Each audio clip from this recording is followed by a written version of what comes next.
These ruffly tulips are what they call the peony tulips. Gorgeous. Look how beautiful this greenhouse looks. So many beautiful colors that you get with these Japanese maple trees. Let's try to get a clear image on these things, but they are all over it. What is neem oil? Steph probably would know, but she's not around right now, so. Don't let George tell you that he doesn't like gardening. I don't like gardening. We can all see it now, George. It kind of grew on me a little bit. I would say.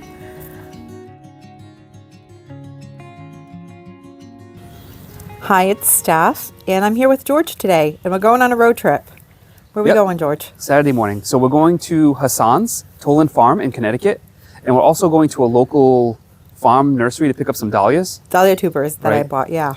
So this is a tree we purchased from Hassan last summer, and this is an aureum, and it's just starting. You can see it's just about to leaf out. You see that? So it has big buds. It's looking really good. So the tree that we are looking for, that he said he should have in stock, is a Golden Falls, and it's a yellow cascading maple. And in the spring, it leaves out almost like this Katsura with the orange color. We also have another one right behind it, which is called Orange Dream. So I think its spring color is something in between the Katsura and the Orange Dream, where you have that orange. But then eventually it turns into a yellow, and it's a cascading type. So you stake it up to a certain point, let's say 5-6 feet, and then it should just kind of start to cascade and come down. Where are we planning on putting it? So right behind the fire glow, which is red, we'd like to have a yellow, and that's the spot. We kind of have a gap in the garden right now. So we're thinking of putting it right behind in that woodland bed. Go, right here. All right, let's go on a road trip. Yeah, let's go.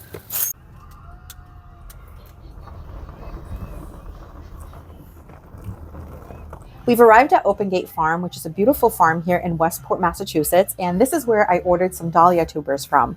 And I'm picking up my order. I didn't even remember what I had ordered. I picked up 3, and they are called Rip City, Jessie G, and Cornell. So these are colors that I haven't grown before. They're more like burgundy reds, and I'll pop some pictures up to show you, but I'm really excited to add some different colors to my dahlias so that I can experiment a little bit more with different cut flower arrangements. But such a cute place, and they have beautiful eggs, different colored eggs, and there's even a really cool peacock that George found the picture of on Instagram, and he was hoping that we would get to see the peacock today.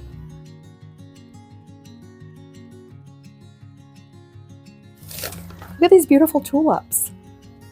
So pretty. These ruffly tulips are what they call the peony tulips. Gorgeous. Look at this one right here. And these peachy colors. So pretty.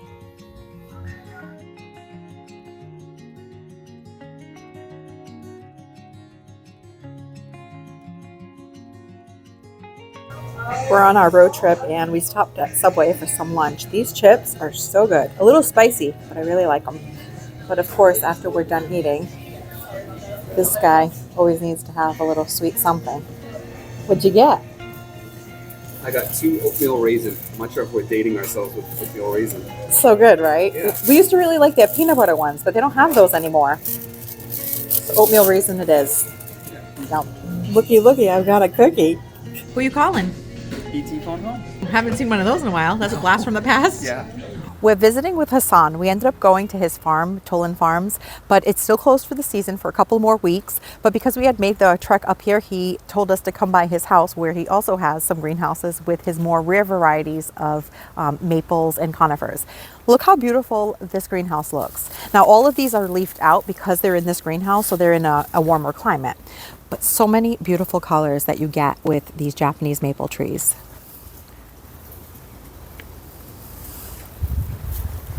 So Hassan has the Japanese maple that George wanted, and we'll go over and look at that in a little bit. But I've been after one of these icebreakers. I believe they're a type of Korean fir.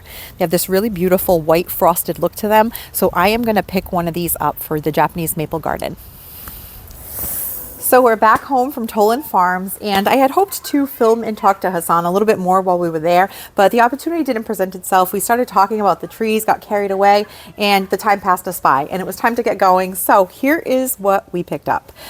We picked up this beautiful golden falls, and of course it's all leafed out because it was in one of his greenhouses, but it has really beautiful spring color with this golden yellow with the red edges. Just really pretty.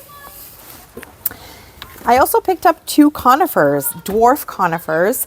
This one is called Tom Thumb. That's quite a tongue twister, but let me show you the tag. There's the name of it. And it stays really small. So that is what I want, something that grows really, that stays compact and small and that has a really slow growth rate. So that I think is going to be great for the Japanese maple garden. And this one that I've actually been after for a couple of years now. This is the Icebreakers Korean fir. There we go. And it has this most beautiful color. It almost looks like it is frosted. So I really loved this one. And this morning when we stopped at Open Gate Farm, I got to talking to Sharon, who was working on some gardening, and she sent me home with some seedlings. These are so cute.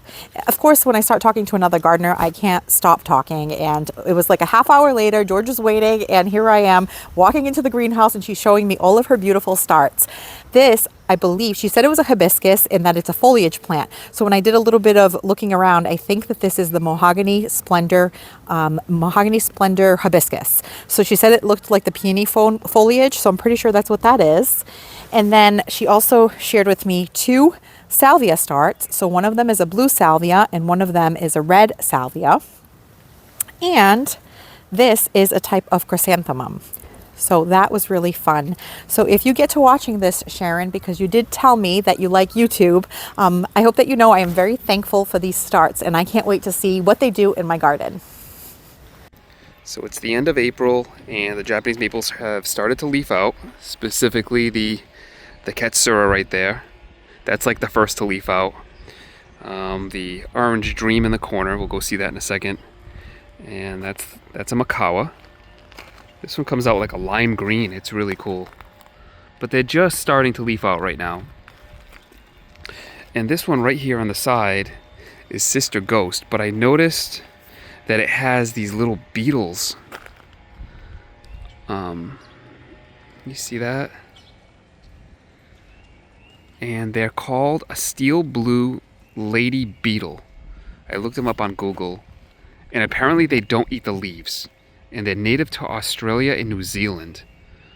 This is the first time I've seen them in our garden. And they're all over this tree. And I don't know. Apparently they don't eat the leaves. They eat algae and other insects. That's what it says on Google. I don't know. So they are all over this tree though. And I'm a little worried about it. But what I am also more worried about is this one that's already leafed out, and these leaves are starting to get munched on. Is that one of those beetles? See, this has some other insect on it. Oh, right, there's an example. What is this? Look at them all. This is just one little piece that I removed. Okay, so I took a picture of this insect, and I'm just gonna do this live. I'm outside, and I'm gonna use Google Lens to see if I can figure out what these bugs are. So I'm just gonna get right on the bug.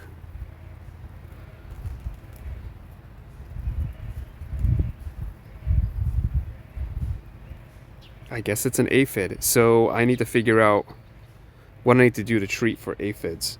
Alright, so I'm just gonna go on my phone and just, there you go, aphid control. Neem oil. What is that? What is neem oil? Steph probably would know, but she's not around right now, so. Aphids. Right there. Okay, so I guess this would, and caterpillars. So it's possible that what I applied this morning, I applied BT. I need to go check the packaging to see if it also controls aphids. But if not, I need to get some neem oil. All right, this is the stuff I used this morning, and I sprayed all of the Japanese maples that have leafed out with, and we've used it in the past. But it just says it controls worms and caterpillars. It doesn't mention aphids. So this is Steph's stash of things that she uses.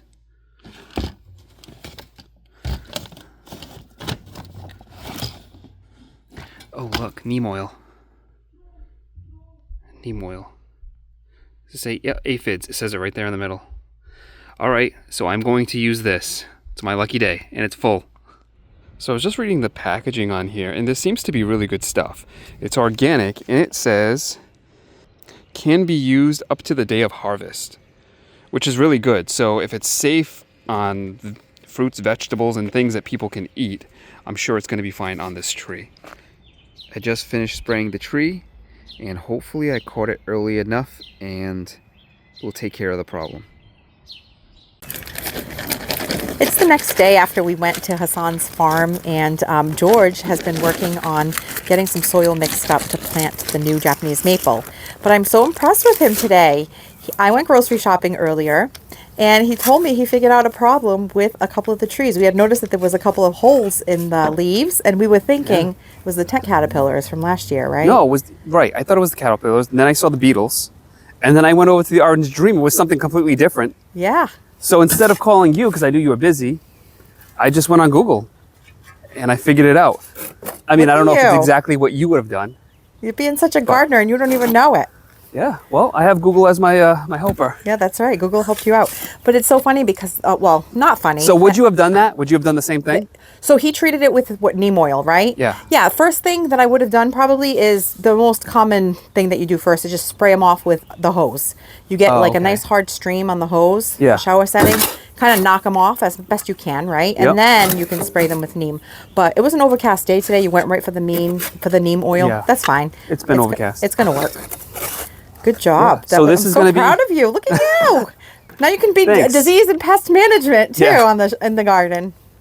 So here's the golden falls that we picked up from Hassan's yesterday. And because it was in his greenhouse, it's about a month ahead in terms of being leafed out.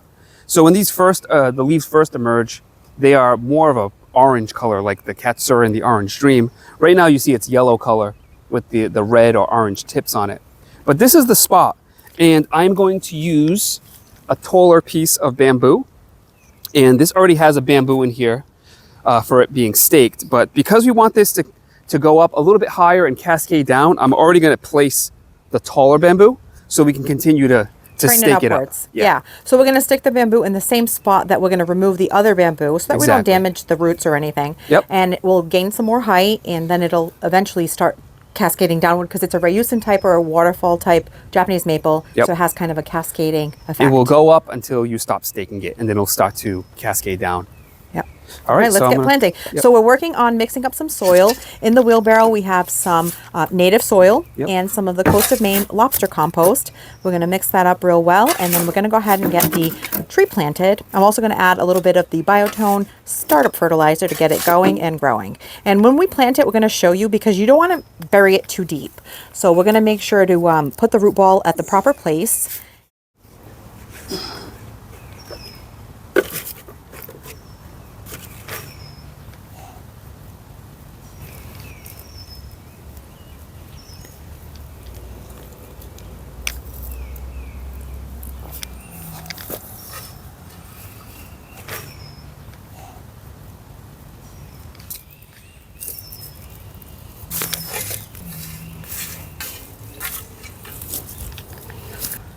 Today we're switching roles. George is doing some planting of his tree, and I'm getting to do the camera work. Yeah, my tree, right? You weren't supposed to buy any plants? No, I did. Nope. See, I did good. I did not buy any more plants, just like I said for April. You bought a tree, and I just threw the 2 evergreens into the cart. Okay. It's kind of like when we take the kids to the grocery store and they throw the snacks in the cart. So technically, you're still good on your word. I'm still good. Yep. Okay. Only a couple more days. All right, we grabbed some rocks to place around the back of the tree. You can see that this bed here is sort of at an incline and it slopes downward. So what we're doing is we're just packing some rocks along the back to retain the soil. So we're essentially building a mini retaining wall. Yep. We've had to do this a bunch of times with different shrubs that we've planted around the yard, on our hillside over there by the raised bed garden. And now we're doing it here because we don't want to lose our soil. And what we did was, you can see that the maple is planted just above ground level because you don't want to plant these too low. The number one thing that will kill your maple is planting it too deep and it staying too wet. So plant it low, it won't grow. Plant it high, it won't die. That's working out well in the back, right? Yeah, this Having is that perfect. little rock retaining wall. That's all you need. You just need a little something just to hold this dirt from going right down the hill. Right. But, you know, the key is with these maples is you don't want them to be below the surface and just get saturated with water. You need them to drain. If they drain, they'll do fine. But if you plant them too low, you're going to have problems. And I'm going to use the same hole that's there. I'm just going to slide this guy out. Just like that. And this is just hand. I'm just doing this by hand, and it's going right in. Okay. Now I'm getting some resistance, so now I'm just going to tap it in with a mallet. Just going to tap it in. It just went down a little bit more, honestly. But that's where it's staying. So now we have this additional bamboo to keep on Training it upward. You know, training it up. Yep. So I'm going to go and tie the bottom. And we use this green tape. You can get it on Amazon. It's a stretchy tape. Yeah, it's stretchy tape. It's not sticky. And we use this on all the maples. What's good about it is you don't want anything tied to your tree that's going to cut into the bark. Yep. And because this is flexible, it will stretch as the tree's caliper. Yeah, as it stretches. grows, it has Or the like flex branches. to it. Yeah. Don't let George tell you that he doesn't like gardening. I don't like We gardening. we could all see it now, George. It kind of grew on me a little bit. I would say. Well, that is it for today's video. I would say all in all pretty successful. George got one of his wish list trees this weekend, and the two places that we visited were Open Gate Farm in Westport, Mass, and Tolland Farms in Connecticut. And I'll leave the link to both places in the description of the video as well as in the pinned comment. So now we're just going to water it in and hope that this Japanese maple is happy in its new home. Thank you so much for spending your time with us, and we'll catch you in the next one. Thanks for watching this video. If you liked it, please hit the thumbs up button, and please consider subscribing so you don't miss any of my future videos. And we'll see you soon.